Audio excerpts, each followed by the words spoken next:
ആദ്യം തന്നെ നമ്മളൊരു വാഴയില കണ്ടിച്ചെടുക്കുക. എന്നിട്ട് അതിനെ നന്നായിട്ട് വൃത്തിയായിട്ട് കഴുകിയതിന് ശേഷം അതിനെ സ്റ്റൗവിൽ വെച്ചിട്ട് നമുക്ക് നന്നായിട്ടൊന്ന് വാട്ടിയെടുക്കാം.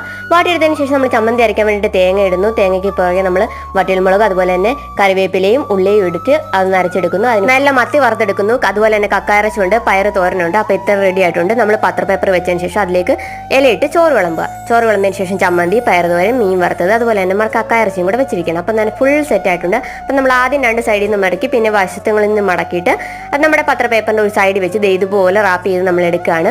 റാപ്പ് ചെയ്ത് വെച്ചതിന് ശേഷം നമ്മൾ 2 മണിക്കൂർ ഇത് വെക്കുകയാണ്. വെച്ച് കഴിഞ്ഞാൽ അതിൻ്റെ ആ ഒരു മണവും എല്ലാം കൂടെ ഒന്ന് സെറ്റായി വരത്തുള്ളൂ. അപ്പോൾ 2 മണിക്കൂറിന് ശേഷം നമ്മൾ ഇല തുറക്കുകയാണ്.